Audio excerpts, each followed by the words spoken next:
झारखंड की सत्ताधारी महागठबंधन सरकार में कांग्रेस की अंदरूनी खींचतान अब सहयोगी दल झारखंड मुक्ति मोर्चा के लिए भी चिंता का सबब बनती जा रही है। लगातार बढ़ रही गुटबाजी और नेताओं के बीच खुलकर सामने आ रहे मतभेदों ने गठबंधन की सियासत को असहज मोड़ पर ला खड़ा किया है। हाल के दिनों में मंत्री राधाकृष्ण किशोर के तेवरों ने राजनीतिक हलकों में नई बहस छेड़ दी है। उन्होंने एक साथ कई मुद्दों पर नाराजगी जाहिर कर यह संकेत दे दिया है कि कांग्रेस के भीतर सब कुछ सामान्य नहीं है। प्रदेश कांग्रेस अध्यक्ष केशव महतो कमलेश के खिलाफ पार्टी के अंदर असंतोष लगातार बढ़ रहा है। संगठन में फैसलों की शैली, कार्यकर्ताओं की उपेक्षा और राजनीतिक समन्वय को लेकर कई वरिष्ठ नेता नाराज बताए जा रहे हैं। यही वजह है कि प्रदेश नेतृत्व में बदलाव को लेकर अंदर खाने लामबंदी तेज हो गई है।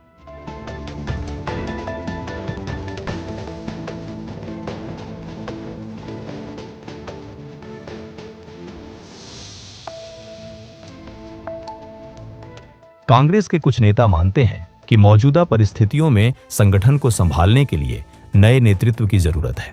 राजनीतिक गलियारों में यह चर्चा भी तेज है कि मंत्रियों के विभागों के पुनः बंटवारे और राजनीतिक हिस्सेदारी को लेकर भी असहमति पैदा हो सकती है। कई नेताओं को यह शिकायत है कि संगठन और सरकार के बीच बेहतर तालमेल नहीं बन पा रहा है। इसी कारण समय समय पर सार्वजनिक बयानबाजी सामने आ रही है, जिससे गठबंधन की छवि प्रभावित हो रही है। झामुमो भी इस स्थिति पर नजर बनाए हुए है, क्योंकि कांग्रेस की अंदरूनी कलह का सीधा असर सरकार की स्थिरता और समन्वय पर पड़ सकता है। इधर मंत्री राधाकृष्ण किशोर ने हाल में भाषा विवाद के मुद्दे पर प्रदेश अध्यक्ष से जवाब मांगकर राजनीतिक तापमान और बढ़ा दिया है।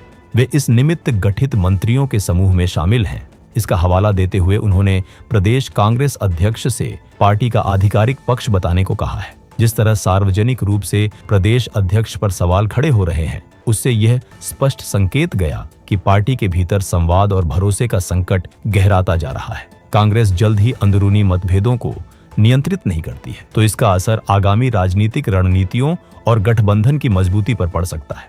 झामुमो की चिंता इस बात को लेकर भी बढ़ रही है कि विपक्ष लगातार महागठबंधन की एकजुटता पर सवाल उठा रहा है। भाजपा कांग्रेस की अंदरूनी कलह को मुद्दा बनाकर सरकार को घेरने की कोशिश कर रही है। ऐसे में गठबंधन के सहयोगी दल चाहते हैं कि कांग्रेस अपने संगठनात्मक विवादों को जल्द सुलझाए, ताकि सरकार विकास और जनहित के मुद्दों पर केंद्रित रह सके।